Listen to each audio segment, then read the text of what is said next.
We see them in the games, we see their highlights, their lowlights, but who are they? Who are these players behind the screens, and what do they get up to when they're not playing Overwatch for Quick Esports? These are questions that we'll be seeking to answer tonight with another quick chat with our first return guest from the last season of a quick chat, are going to be Skytorr.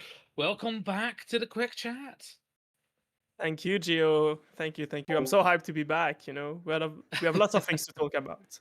Yes, so many things to talk about. First off, for the ones watching visually, you have a nice spread in the background now. A nice Yes. brick wall with all the tops that we went over last time. There's no new ones, are there? That's No, everything we went over last time. no. I've been in the same org for like the past 6 months, so no New Jersey, sadly. But Uh-huh. there are still, all this French orgs I've been with. Frostales, Good Guys. Hmm. There's still the Celtas, Hypnos. There's the EXO one that's, if I go there, the EXO one is more in purple that I Uh-huh. wore at Stockholm last year. The quick one, obviously, far to the left. And then there's the gaming gladiators one that Johan gave me at Hmm. Stockholm too, actually, last year, that I keep pretty close. Yeah, I love how you're displaying them. It actually feels so professional. Yeah, Yeah, and if you do go to more like teams, you just expand the collection. You'll have an yeah, entire wall full of cloth. And I see the all important blender as well in the background for the smoothies. Are you a smoothie exactly. person? I'm a smoothie person, protein shakes person, and a pancake guy. So I've been Mm, trying pancakes recently. I can just blend my thing in there and just do protein pancakes. It's actually pretty good too, honestly. 10 out of okay. 10, honestly, breakfast. Yeah, I mean, getting your protein in pancake form is one of the best ways to kind of incentivize you to do it, motivate you to actually get that Exactly. protein in. What would you say is your favorite smoothie? Ooh. What I usually do for a smoothie is I take some ooh, the words in English, some strawberries, some blueberries, some blackberries, put them in Hmm. there, protein powder, almond milk, sometimes some what's it called? I can't remember, but just those few mixed, and then it Hmm. makes a pretty healthy, easy to consume like a source of protein after after eating something. Very nice, very nice. So you talk a lot about protein. So do you like work out a lot, or are you just very like health conscious in terms of what you eat? Bit of both, actually. I don't work out as much as I used to because I try to keep it sustainable, like somewhat long term, and it's a bit unrealistic to go like 6 times a week to the gym. I try to Hmm. go like 3, 4 times if I can. I like to bike too. I still need to pick my bike here. Mm. Um, and then there's that, but also at the same time, yeah, being somewhat um, somewhat conscious about my own health, and eating healthy is important. Just eating bad stuff can easily happen when you live alone for the first few years, for example. It's easy. Oh, It's really easy to 100%. just take your phone, order something for the entire week. It's really easy to do that. So I'm Oh, really oh trying to yeah, avoid I know how easy it is to do that. That's for that. sure. No, yeah, it's really important. I've been more conscious about that myself. I've lost around like 6 kilograms, Hey, over a couple months, so I've been kind of more conscious about that and looking to start going to the gym. And maybe I'll nice. ask you for some protein shake tips and Of course, of get course, some recipes off you. of course. Last time we talked, it was on Quick Esports, but the roster was a little bit different. That was a roster that went from the Face It Masters division, promoted up into Stage 2, and got taken over by a Saudi org. What was that um, time period like as a player where like the other org came in and things were changing? What was that like to experience? It was really confusing, in all honesty, because I mean, as you know, the deal never happened. Like we were just Mhm. orgless for the rest of the stage, to our great despair, really, because we really liked our time at Quick. We just took an opportunity that couldn't really be refused if we wanted to improve as players and as persons.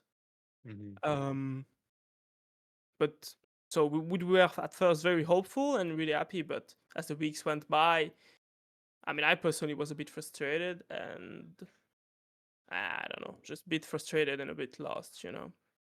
Yeah, I mean, how do you even try to keep up your motivation as well to continue to perform? Because that quick roster really performed well. Like they came out Yeah. the gates swinging, and they really, pardon me, impressed. Do you feel like it affected your performance at all? That kind of Uh, flux period. I mean, I would love to say no, but in all honesty, it probably impacted us a bit. Uh, Hmm.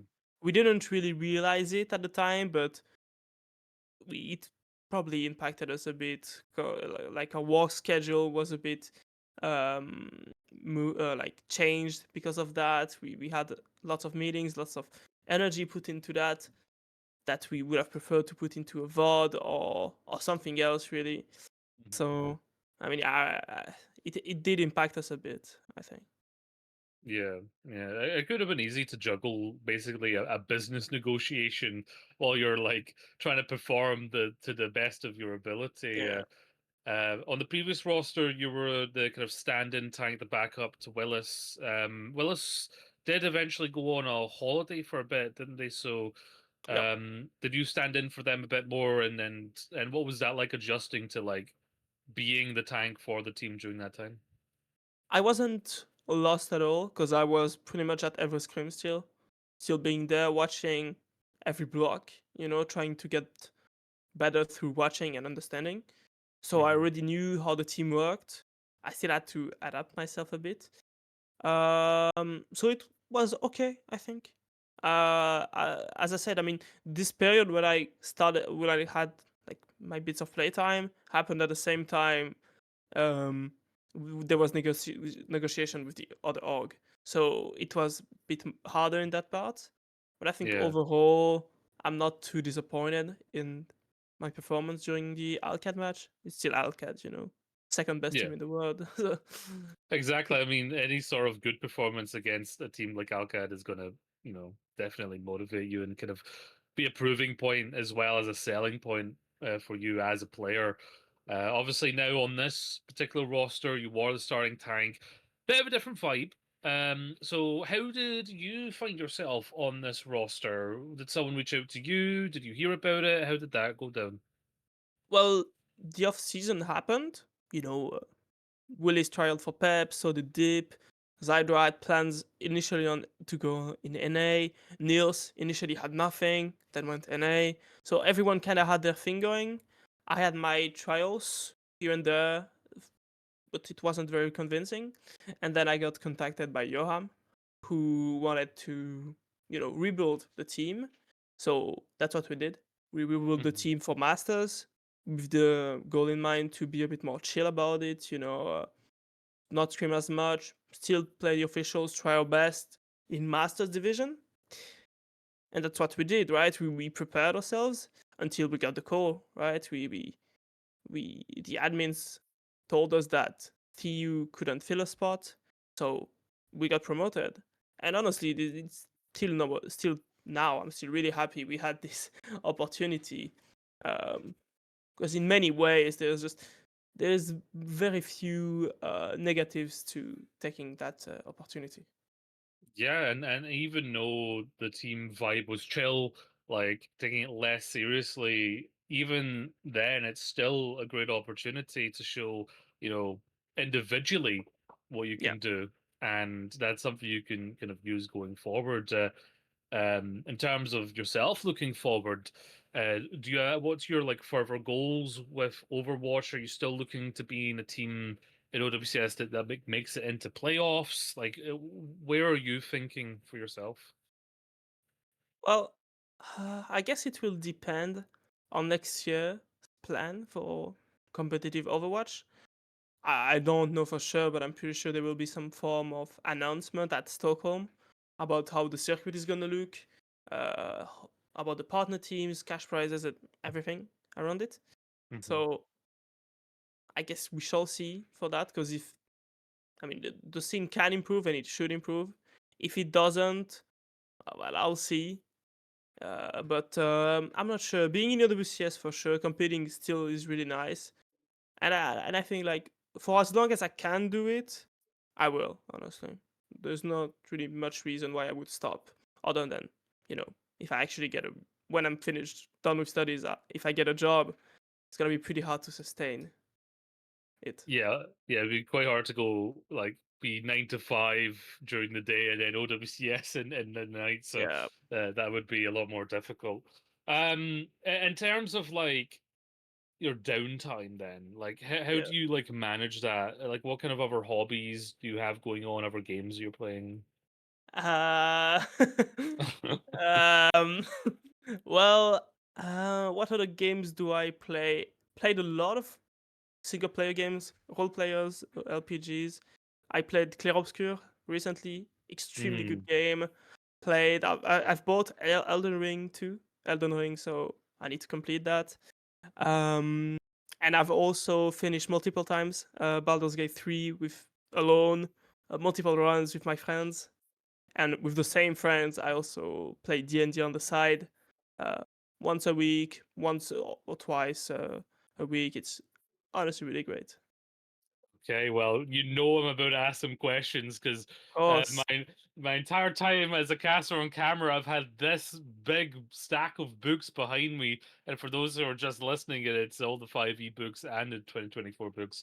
Yeah, in terms Damn. of Baldur's Gate, I've got a Dark Urge playthrough. Mm. I'm doing something as well with like two other groups of people, and I'm thinking about doing honor mode, which Oh, you is haven't done honor mode yet. Ooh. no, I haven't done honor modes. That's something I need to lock in because like there's zero chance of that going wrong. And actually, funny story, I did start doing honor mode, but on the Nautilus ship. If no Yes. one plays Baldur's Gate, they have no idea what we're talking about. At the start of the Um, game, then. yeah. So like the sword that the devil's holding, I kept trying Yeah. to get that, and then I was like, I got it, and I was like, I may as well like kill him for the XP, and we kill him, and then the elephant went, He moved, did. and one tapped the entire party with the mind blast, and I Oh was my like, the god. run. And I was like, okay, well maybe I've learned a lesson here. Oh my god. Come on now. It's so hard to do too. So Uh-huh. hard to kill the devil. So many HP. So much HP. But yeah, Uh-huh. it's really good. I see. Yeah, all the books you have is really it's really crazy though. Like my DM has like two of those. Yeah, I'm running a campaign that's been going for 5, almost coming up on 6 years. That's crazy. They're all level 11. We only play like maybe once a month or like a little bit less than that. There's 7 players and myself, so 8 adults That's with different. done. Yeah, scheduling that is part of the battle. Uh, Yes. are you in a campaign at the moment? Yes. I'm in a campaign with we are a group of four plus the DM. Uh-huh. So 4, 5. There's another player, but that doesn't come as often, and the DM. And we still manage to find ways. When someone can't make it, we either don't do it or we talk about it and we're like, "Are you fine if we play without you?" Mhm. And if that's the case, then we just go ahead, do some not so important stuff.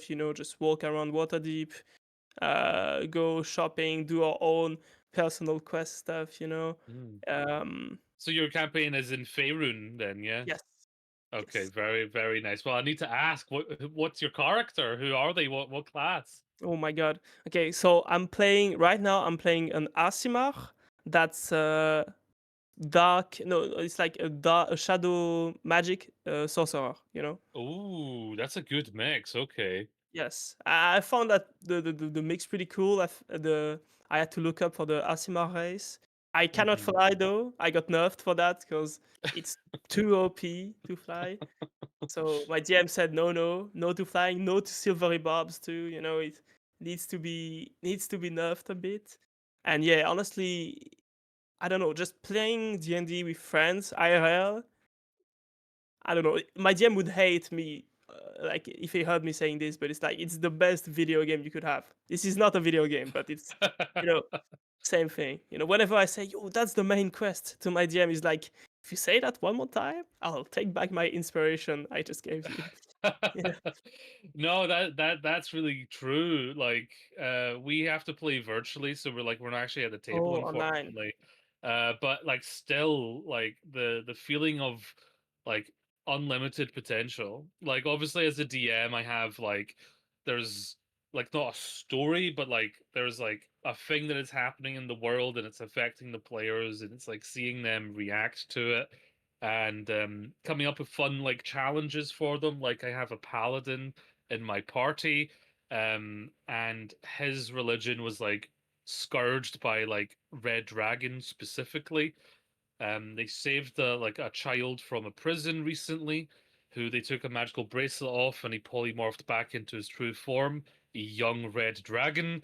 So now the paladin needs to decide, like they're a good person, but like that is like the enemy of my religion. And I just like challenging my players to be like, "What's your character gonna do here? Like how are they gonna figure this out?" Really Which I good. really like. Really good dilemma, actually. Didn't think of that one. But yeah, this is really fun. I mean, 5 years DMing, level 11. Yeah, this is a pretty good level. Above like level, I don't know. I don't know. I've talked about it a lot with my DM, but being too high level in D&D is so hard. It must be so hard to like DM and actually play the game Mhm. because you're just so strong, right? You're so Yeah. strong, and I don't know how you DM that. It's not easy, especially if 7 players. Yeah. Everything is balanced for 4 players, so Yes. having almost doubled that, it's rough. But you kind of figure it out, right? It's more about creating a challenge, so like combats where it's not just like the objective isn't just to eliminate the enemy. Like Yeah. recently, we had one where they were in a cave with like obsidian like spikes like all around like the ceiling and the walls, Mhm. and they were fighting a giant. But at the start of every round, spikes would fall in 3 different radiuses, and there was someone there that had information they needed who was injured and couldn't move. So they were winning the battle, and then one of the radiuses was placed over that person. So to stop fighting the giant and get that guy away from the radius to protect them and use like mold earth and everything. So it's just about like challenging them creatively, rather than just like upping the HP and having it be like a super slog. But it's so fun. It's as a DM, it's basically game design. Yeah, Um, it is. uh-huh. Did you make up your campaign yourself, or did you like Hmm. Yeah, based on existing one? no, yeah, yeah. We play in a world that I created called Kafaria, Hey, and they're in like the continent of Farilk. I took things from other places, like I took the gods from, the Critical Role world, Exandria. I took those gods, and I also added the Joybringer because this campaign started as a one shot, and the paladin wanted to right. be a paladin of the Joybringer.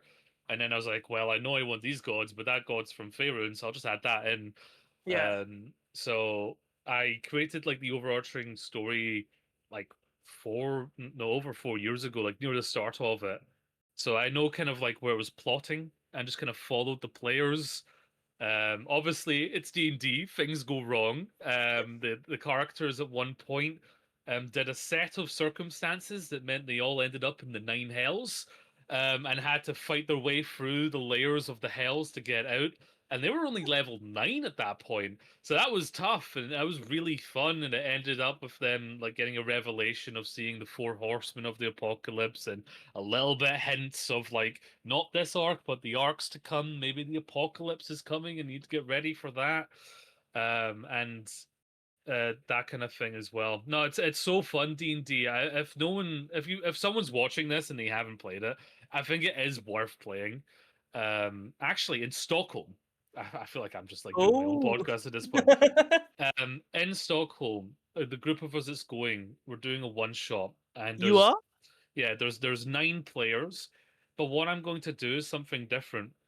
I'm going to say, okay, before we inhabit the players that you've created, the characters you've created, one by one, I'm going to go through all of them on the table and say, create some lore for the world we're about to play in. So one by one, they Oh. all get to add lore to the world, and we have to say yes. No one can say no. So if they say like the ocean is lava, that's it. The ocean's made of lava in that world, and then I'm going to create a one shot in my mind very quickly based off of that, and I think that's going to be a really fun experiment. At DreamHack Stockholm, you say? Yeah, yeah. That's so funny, actually.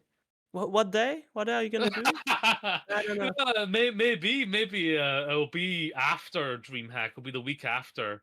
Oh, GG then. GG. Oh, that's I'll rough. be I would back have actually home. invited you though. Yeah, it would Um, have been so fun. I saw players. I saw when I was in catering for Epic. I saw some players play D&D too. I wanted to join in, but they looked pretty locked in, so I didn't oh, wanna. I did see that they were playing it like in the little tables. Yes, Uh, yes. yes, and I was thinking, I kind of want to play, but like I can't just like jump in. Exactly. You're right. Too good. Uh-huh. Too Because good.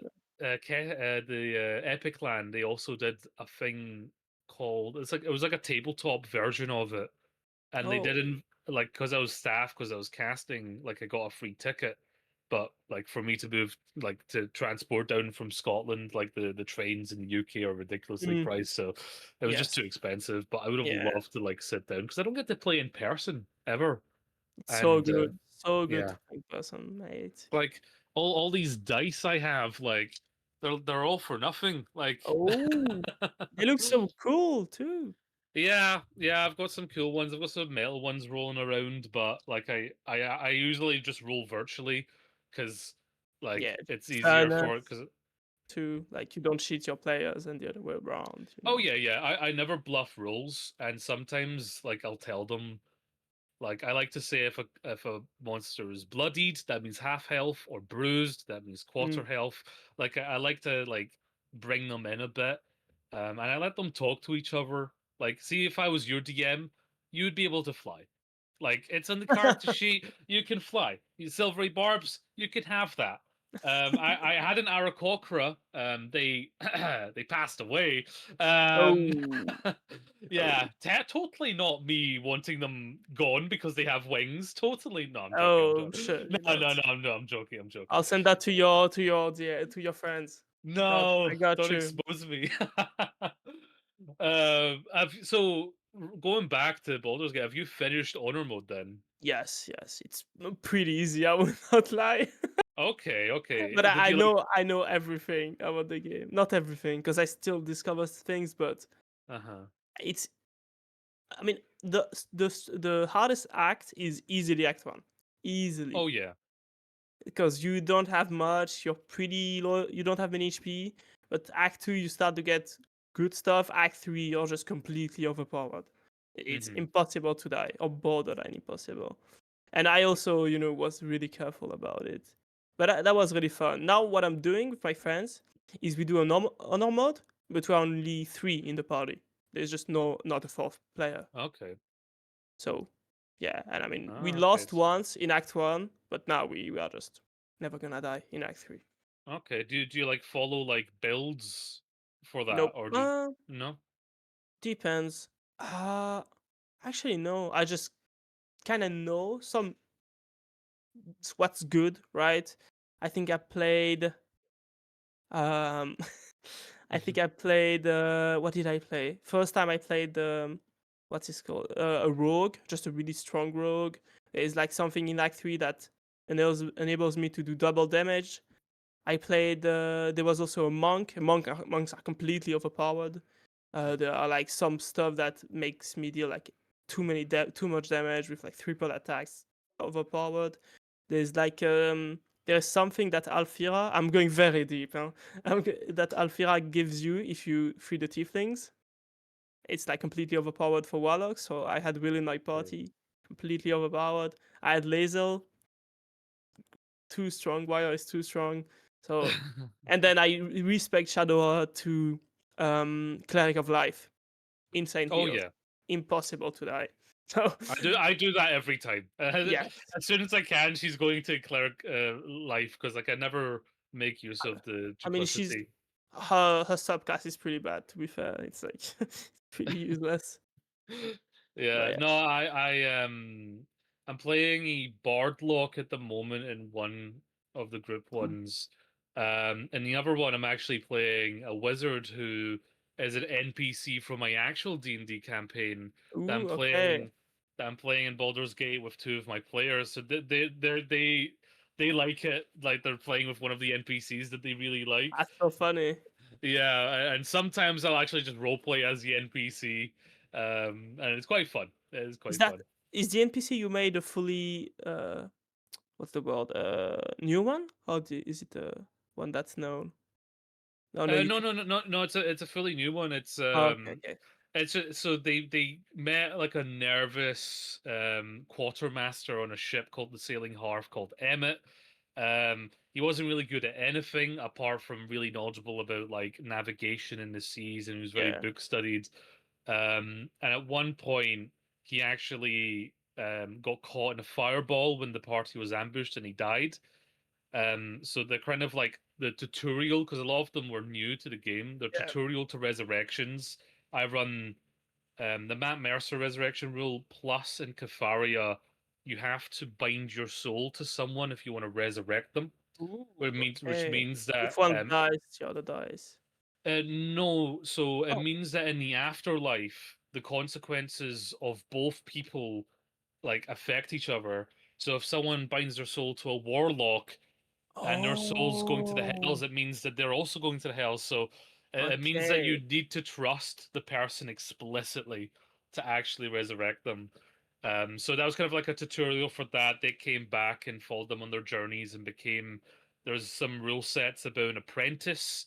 So it's not a DMPC, it's an apprentice wizard, and they kind of like chose the spells that he has. And they've kind of watched him grow as like a wizard. So the next time they meet him, it'll be like It'll be stronger. how much Yeah. he's grown. So I just like to throw like different NPCs in my car. Like whoever my players like latch onto, I'm like, okay, perfect, that's a hit. Like we're gonna keep this Right. NPC around. That's so good. That's so good. Yeah. I don't even know how to go on to any other topic. I just want to keep talking about D&D. It'd be interesting to get to like an OWCS like D&D like one shot or something. My God, Um, would be you could so even good. you could even retrofit the actual Overwatch world and maybe play like Overwatch characters. Oh my God, that could be so Um, fun. I know PNR, our coach, is a DM. He also plays mhm, D&D. He has his own campaign, and there was a point during the off season where me, Trevor, um, and Tares, who else? Me, Trevor, and Tares, and Johan all went to mhm. Denmark to Johan's place, and PNR obviously, and we planned on having a D&D session there. But Okay. that never happened because we didn't find the time. So that's in the book Yeah. somewhere. PNR has a like a whole ass one shot just ready. Mhm.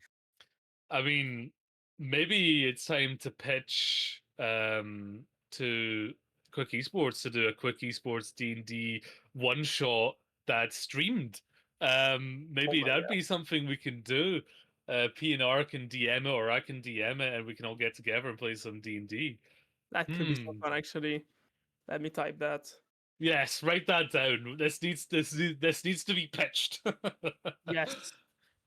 Um, so this is going to sound like such an out of nowhere question now. No, no, Um, no. but there's a question I've asked everyone so far when we're doing these podcasts, and that is if you could put together an EMEA OWCS super team, you get to pick anyone for any role. They just have to be from EMEA. What Uh, team are you creating? okay. What do you mean from EMEA? Does that mean the players that are playing here or the Europeans So players? EMEA, so like they have to be from either like the Middle East or Europe. They can't be imports from Asia or any. Yeah, that was my question. All right, Mhm. wait.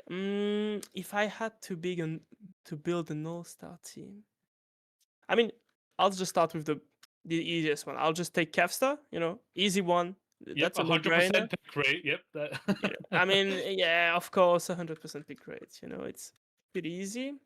Wait, I'm taking OWCS stage 3, so I have the players in front of me. So okay, I'll take a roster that's insane now. All right, I'm not gonna think about long term.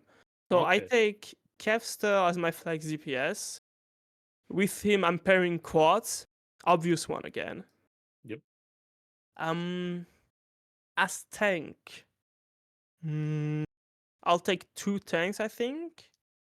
I'll take Ziad because he's just that insane on Diva, Hmm. and on Has 2 he's just an insane player.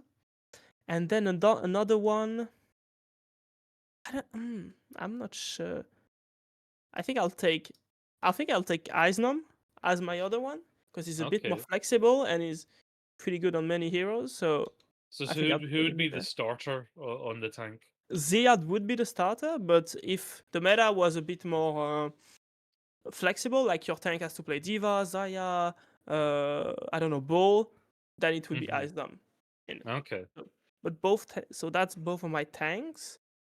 And then for Beeline, mm, huh, there's only one flex support that I can pick actually.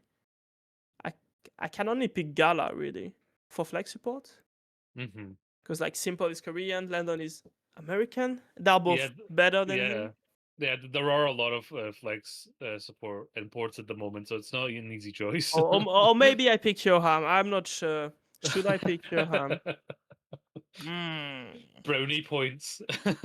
Mm. Maybe I pick Yoham as my third wheel support. He's top one in my heart for that. And then for main support, I mean, there's only two choices actually. Only two. It's either Funny Astro or Admiral. Hmm. Um, and I don't. honestly, I don't. Not many people have brought up Admiral. I don't think. because people don't know Bo, Gio. That's why They do not know Bo. I know all Bo. Like 100%. I was thinking about Maimon too for DPS. If I had to pick a third one, it would probably be him. Mm. But I think I'll take Admiral for main support. I'll take him because he's just Okay. more flexible than Faniastro. The only hero Faniastro is better at than Admiral is Lucio. That's it. That's it. He Okay. might have better comms, but Admiral is insanely good on so many heroes. He's just been dominating NA. Hmm. Ah, Yeah, it's interesting to watch people pick these because the DPS line is fairly simple. It's Kevster, and it's Quartz or Lambda. That's pretty much been most of the choices. yes.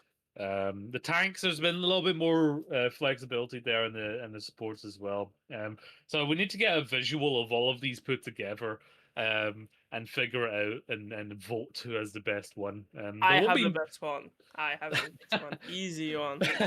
Well, we know where your vote's casted, that's for sure. Yes. Um, before we wrap up, is there anything that we didn't cover tonight that you would like to bring up?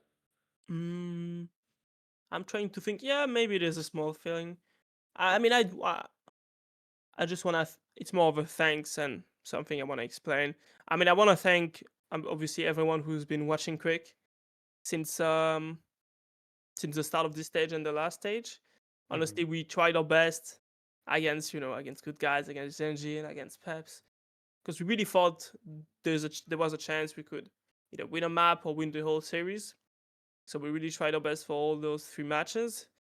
But yeah, I mean, now we played Vision. We still tried. We'll still try against VP and TM at the start at least. But when you're done 2-0, barely won a few fights, maybe there's a chance we pull out the junk again, the evil junk. It worked pretty well last time, so we might pull it out again. Create a new Alcad, um, Alcad Hollywood incident. And if you guys have not watched it, please go check Tomathan's video, latest video. It is incredibly good. Please go watch it. Is You guys is will that not forget.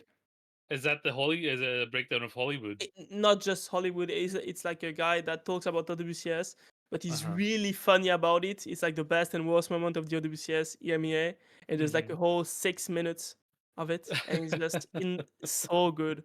6 minutes of pure fun, pure joy. I mean, Honestly, that got so much like traction that Evil on his interview just literally had to say, "By the way, I'm not actually a junk OTP. I'm a tracer player." But no, I think everyone wants to see the junk uh, come back out, right? Everyone wants but, to see more Evil junk rat. guys, do not listen to him, please. He is a Janko TP. That's okay. He just doesn't know it yet. That's okay. He will learn with time, where his Yes. true allegiances lie. But 100%, yeah, go check that out. And of course, everyone check out the Quick Esport Games this weekend on the official broadcast. And if there's any co-streams as well here on the Quick Twitch also. And of course, check out the Twitter for any updates about the org and the team. But thank you for joining me again. Thank you. I feel like we alienated anyone that doesn't play D&D, but I think the two of us had a lovely conversation. I had a lovely conversation for sure, Gio. Thank you.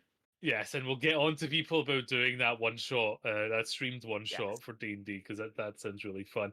But alas, thank you everyone for watching and listening, and don't forget to laugh loud and love yourself, folks. Good night.